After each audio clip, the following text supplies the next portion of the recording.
Good day, everyone. My name is Lansfate Kilnat, second year of Bachelor of Secondary Education, major in Social Studies from Norso Shatton campus. For today's video, we're going to talk about the types of assessment, the anecdotal report and portfolio assessment. At the end of the lesson, students are expected to learn about the steps to collect anecdotal report, the importance of anecdotal reports, and know the portfolio assessment, the importance, the purpose, and different types of portfolio assessment. Before that, please visit this YouTube channel, The Generous Rado, to know about the definition of an anecdotal report and identify the purpose of the anecdotal report. If you're done watching the video, please continue to listen to my discussion as this is the continuation of anecdotal report. Steps to collect anecdotal reports. First is plan ahead to collect information in important curriculum ideas. Second is choose the skills to observe during different activities and in different areas in the classroom. Third is include the date, time, names, setting, curriculum area, and an objective description. Fourth is keep it simple. Use clipboards, labels, sticky notes, paper, or an activity matrix. Choose the most efficient method for your teaching theme. Last is go high-tech. Record observations using a handheld electronic device. Writing a brief, accurate, objective description on what you see or hear. What are children saying or doing that shows their learning? What are you writing down? It is a facts and not opinions. Did you provide enough detail to capture the moment? Describing the children's progress toward important learning goals. When you know how well they are meeting goals, you can share this information with their parents. Using anecdotal reports, it can help better understand the children's learning. Entering the information into a program's curriculum or system or assessment system. Making sure the observations you collect are well organized and easily accessible. Analyzing the records so that you know whether the children are learning what they need to know. Use the information to improve children's learning. If some children are struggling, use your observation skills or observations to decide which goals need to be adjusted or decide on what and how to teach. The importance of anecdotal reports. Anecdotal reports are extremely valuable because they are based on facts. They assist teachers in planning experiences for children based on what they know about their developmental level in all areas. They are also extremely useful when speaking with parents or caregivers because they are based on facts rather than opinions. Anecdotal reports inform teachers as they plan learning experiences, provide information to families, and give insights into identifying possible developmental delays. And we move forward to portfolio assessment. Portfolio assessment is a collection of a student's work related to the standards you must learn. This body of work is frequently compiled over time to reflect what they have been taught as well as what they have learned. Each piece in the portfolio was chosen because it is genuine representation of what they have learned and is intended to demonstrate the current knowledge and skills.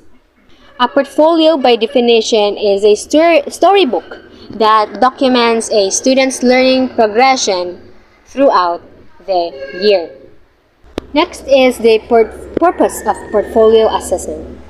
The portfolio's assessment purpose can be shaped based on the needs of the users. The goal of a teacher using a portfolio is to assess the progress of a student over time, to determine the efficiency of teaching, to maintain contact with the students' parents, to evaluate the education program, to allow schools to have contact with the commodity, to assess students in self-assessment, and to identify the students' weak points in the learning process.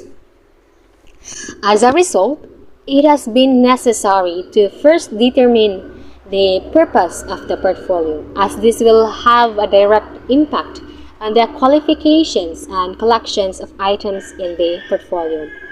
It is critical for teachers to consult with their colleagues, students, parents, and school administrations when determining the purpose of the portfolio.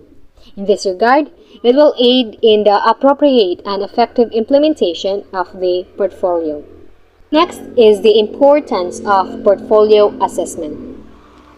The importance of portfolio assessment is to organize the students' visual or activity material such as an individual or group studies, his or her studies, tests, projects, presentations, control lists, problem solutions, questionnaire, teacher's comment, reading list and reviews, self-assessment or peer assessment, checklist, interview notes, course note, CD, and discs.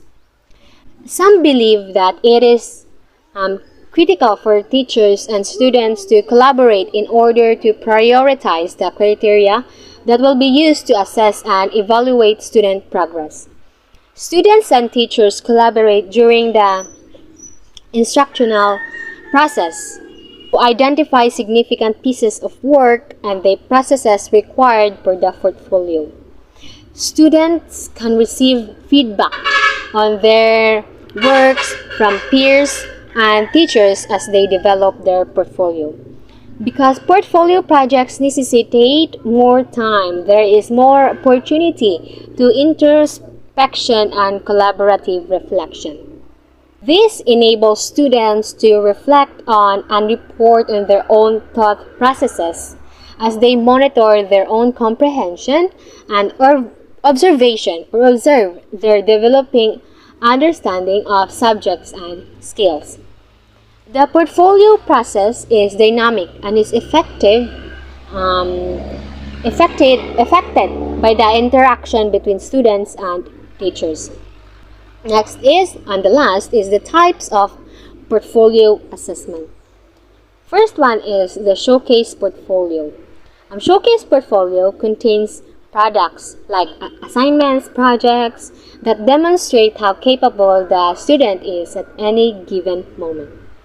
Next is the assessment portfolio. It contains products that can be used to assess the student's competences. And last is a development portfolio.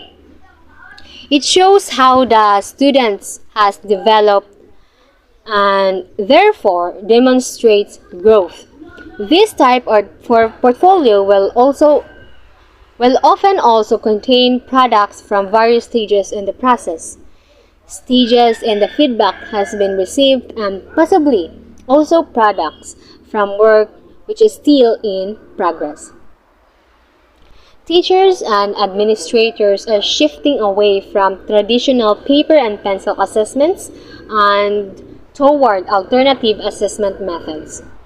Within the classroom, teachers' observation, projects, essays, and other more creative techniques of evaluating student success have grown in popularity. The student portfolio is a type of assessment tool that can be used very effectively. Even though its use has declined, portfolios are still widely used in education classes and by administrators evaluating senior students and teachers. One reason could be that portfolio evaluating is a highly subjective process. Subjective evaluation can be a scary task for anyone who isn't used to working without grading key or answer sheet.